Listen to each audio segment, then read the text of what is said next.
La mayoría de los estados luchan hoy contra una amenaza que se propaga exponencialmente y pone en riesgo a toda su población. Hablamos de una lucha a nivel mundial contra un ente invisible. De repente todo tipo de empresas han visto los riesgos de depender de complejas cadenas de suministro globales, que son específicas no solo de China, sino también de lugares particulares como Wuhan, una ciudad industrial que ha sido el epicentro de este mal mundial. Los chinos, y ahora los italianos, españoles, iraníes, coreanos y otros han sido vistos en otras regiones con mala cara como vectores de enfermedades. Algunos políticos incluso han calificado la enfermedad como el virus chino. En este momento vemos como gobiernos de todo tipo, ya sean de izquierda o de derechas, se apresuran de imponer prohibiciones de viaje, cierre de fronteras para extranjeros, requisitos de visa adicionales, y restricciones a la exportación. Tú estás haciendo que las economías sean nacionales y la política más nacionalista donde comienza a imperar el primero. Como ejemplo, Rusia, gracias a las sanciones que se le vetaron cientos de productos, sus empresas empezaron a producirlos y por ejemplo el 10% alimentos que importa actualmente está lejos de ese 25% que importaba hace 5 años. Como resultado, Rusia no depende de otros países para alimentar a su pueblo. La economía mundial se ha paralizado y el modelo de globalización que primaba hasta ahora ha quedado en entredicho en el plano político.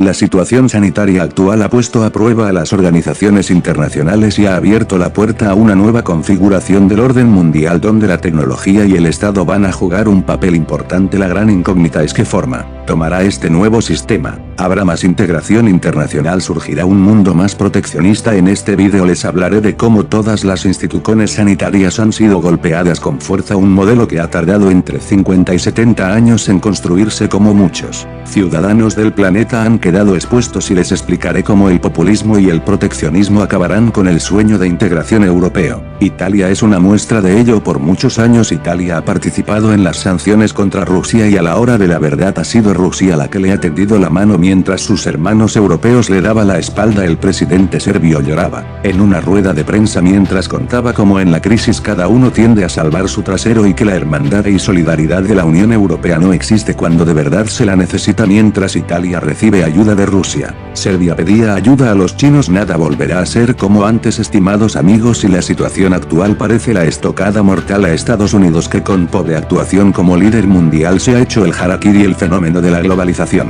se fue construyendo trabajosamente a lo largo del siglo XX. A partir de la posguerra, desde 1945 se fue consolidando y terminó por hacerse realidad con el auge de la Organización Mundial del Comercio a partir de la caída del muro de Berlín. Actualmente es imposible decir exactamente de dónde vienen muchas de las cosas que poseemos porque han sido fabricadas en una cadena de producción global. Si buscamos en algún supermercado encontraremos productos del otro lado del mundo y se puede escoger qué comer. Ya no dependemos de la estacionalidad ni de los productos locales, porque vivimos en un mundo hiperconectado en todos los aspectos. La deslocalización es uno de los pilares de la globalización. Se basa en trasladar ciertas fábricas a otro lugar donde es más barato producir, de modo que se genera una cadena de montaje internacional que lleva el producto a la tienda en el menor tiempo y coste posible. Así funciona Europa y en Latinoamérica la industria del automóvil, por ejemplo. Por eso que se cierren las fábricas de piezas en la región italiana de Lombardía o no se produzcan los suficientes suministros de un país para llevar a otro. Continúa el montaje como ya ha ocurrido, acaba repercutiendo en todo el sector automovilístico y es por eso que vemos cómo se cierran plantas en Corea del Sur, España, y otros países. La crisis actual ha golpeado la línea de flotación del sistema económico y político. A nivel económico, el problema consiste en que se ha dejado de producir y de consumir.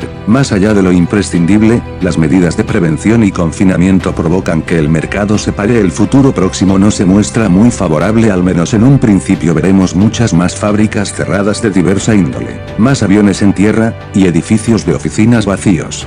Puestos fronterizos que reaparecen, esperas en los supermercados, hospitales saturados, y millones de reuniones en línea. Sufriremos una importante pérdida de vidas y códigos sociales. Como abrazarse o darte la mano desaparecerán temporalmente de nuestras costumbres. No hay duda de que nos sobrepondremos, pero sus consecuencias pueden acabar siendo abrumadoras. Voluntariamente vulnerables a la interrupción de las largas cadenas de suministro, ganando en eficiencia y en dinero. ¿Por qué gastar dinero llenando almacenes con stock cuando la producción global está optimizada para la entrega justo a tiempo? Sin embargo, en medio de una situación como la actual, este modelo nos pasará factura y la escasez comenzará a ser predominante en muchos productos. Ya hemos pasado del justo a tiempo al no está disponible. El ser humano ha activado su instinto de supervivencia y es por eso que hemos visto cómo muchos supermercados, tiendas y farmacias colapsaron en buena parte del mundo. No hay confianza en el suministro, ya se han visto interrupciones repentinas de la cadena de suministro. Antes las inundaciones en Tailandia en el 2011 y el terremoto y tsunami, que devastaron a Japón este año, destruyeron partes críticas de la red mundial de fabricación de productos electrónicos, pero el mundo nunca experimentaron el colapso a esta escala antes. La globalización como la conocemos puede que nunca se recupere por completo. La interrupción puede ser temporal, pero es probable que esta crisis tenga un impacto duradero, especialmente cuando refuerzo otras tendencias que ya están minando la globalización, como cuidar un golpe a las cadenas de suministro internacionales fragmentadas, reducir la hipermovilidad de los viajeros de negocios globales, y proporcionar argumentos políticos a los nacionalistas que favorece un mayor proteccionismo y controles a la inmigración. Las complejas cadenas de suministro globales centradas en China en las que tantas empresas occidentales han llegado a confiar, están particularmente en riesgo en los últimos años a medida que el país enriquecido y los salarios se han disparado. Y con esto en mente, muchas empresas empezaron a buscar alternativas para un futuro cercano. Pero la implementación de estos cambios lleva tiempo. Lo sucedido recientemente no dio margen de reacción. El número de naciones afectadas aumenta cada día. Países enteros están siendo puestos en cuarentena en un intento de limitar la propagación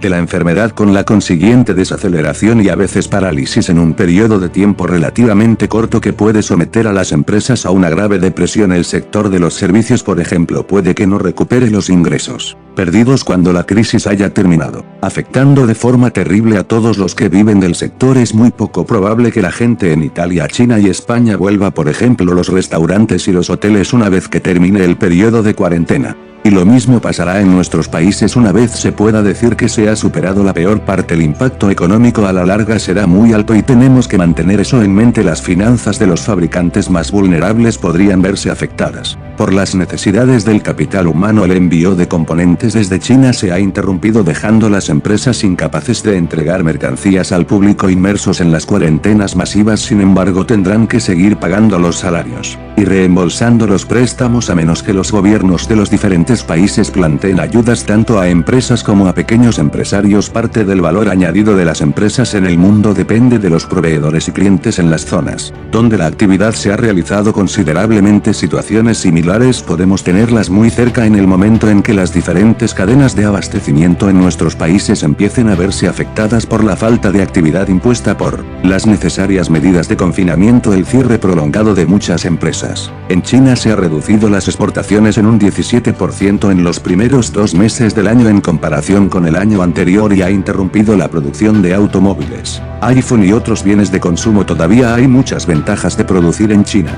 Tiene logística y fuerza laboral eficiente, pero la situación actual podría marcar un punto de inflexión que lleva a muchas empresas a remodelar sus cadenas de suministro e invertir en patrones de producción más resistente y animales. Una opción para diversificar las operaciones en otras economías asiáticas. Cortar las cadenas de suministro con empresas estadounidenses que trasladan la producción a México y las europeas, Europa del Este o Turquía. Se puede también invertir en robots e impresión 3D dentro de economías avanzadas, produciendo localmente más cerca de los consumidores. Las variantes son muchas, pero eso tomará algún tiempo. Como mencioné antes, otra consecuencia duradera de la crisis sanitaria puede ser la red turística. Todos los viajes internacionales menos esenciales han sido cancelados y los que pueden trabajar desde casa se quedan cada vez más. Gracias a esto, las empresas pueden descubrir que si bien las reuniones cara a cara son a veces necesarias, las alternativas tecnológicas a menudo son buenas y también mucho menos costosas, más rápidas y menos perjudiciales para la vida familiar. Consecuencias de la globalización. América Latina y el Caribe, así como otras regiones emergentes, se verán afectadas negativamente. La región creció a una tasa estimada apenas 0,1% en el 2019 y los últimos pronósticos antes de esta crisis preveía un crecimiento del 1,3% para el 2020. Sin embargo, las proyecciones han sido revisadas a la baja y se estimó una contracción del 1,8% del Producto Interno Bruto regional, lo que podría llevar a que el desempleo en la región se incremente drásticamente.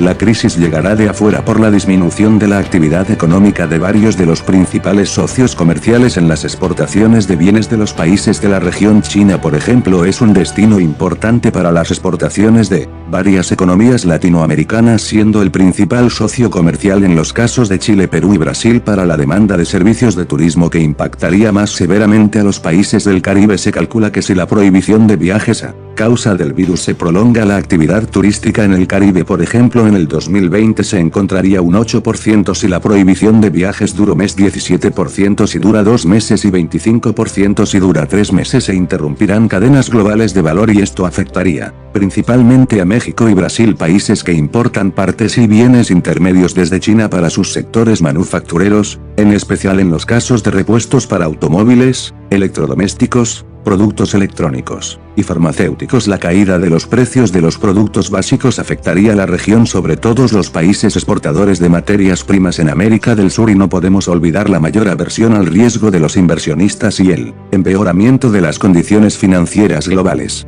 También los gobiernos deben ya estar tomando medidas económicas monetarias que implican aumentar el gasto social, bajar las tasas de interés, intervenir los mercados de tipo de cambio, suspensión de cobros de créditos bancarios, provisión de líneas de crédito para el pago de los salarios de las compañías, congelamiento del recargo por no pago en los servicios de agua, gas y electricidad, y acciones para evitar el desabastecimiento de bienes básicos, entre otras. Es muy importante proteger de la crisis a los grupos más necesitados, en especial a los adultos mayores de los sectores de bajos ingresos y los más pobres. Mientras más desigual sea un país, más llevarán estos grupos vulnerables el peso del impacto económico de la pandemia, y menos recursos tendrán para combatirla. Los impactos de estas medidas de emergencia y sus consecuencias económicas serán variables. La velocidad y el alcance de la propagación del virus en todo el mundo han puesto de relieve la vulnerabilidad de las personas a amenazas extranjeras aparentemente distantes. El virus no son los extendidos centros globales como Londres y Nueva York, también afectado directamente a ciudades provinciales e incluso pequeñas urbes. En un mundo hiperconectado no puede haber seguridad sanitaria global, ni seguridad climática y seguridad económica, ni seguridad financiera.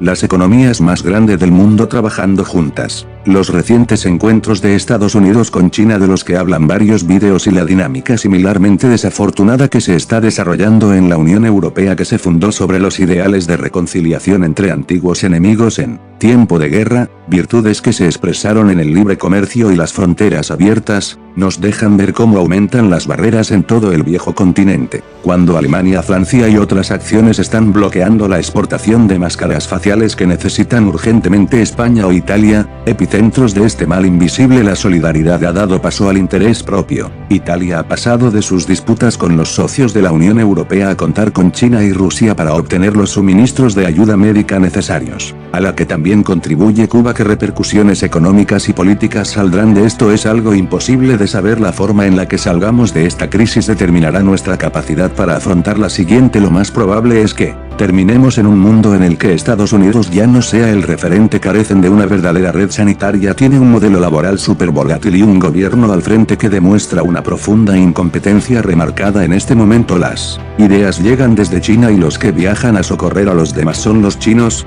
rusos y cubanos. Véase lo que está pasando en Lombardía, donde invitaron expertos de China y se endurecieron las medidas para seguir el modelo chino, mientras cuando parte del mundo está mirando a Estados Unidos en espera de una solución, allí millones siguen las playas como si nada, casi parecido a lo que pasa en Brasil y México. Y hasta hace unas horas el Reino Unido se mantenía en que no debía ser nada, hasta que la realidad les volteó la cara. El dólar seguirá siendo la divisa mundial, pero su hegemonía se irá perdiendo de a poco. Se cree que desde Rusia lanzarán pronto un golpe, pero de eso les hablaré en un próximo vídeo. Es una jugada que no será jaque mate, pero sí pondrá el rey dólar en aprietos. Jaque mate, pero sí pondrá el rey dólar en aprietos. Jaque mate, pero sí.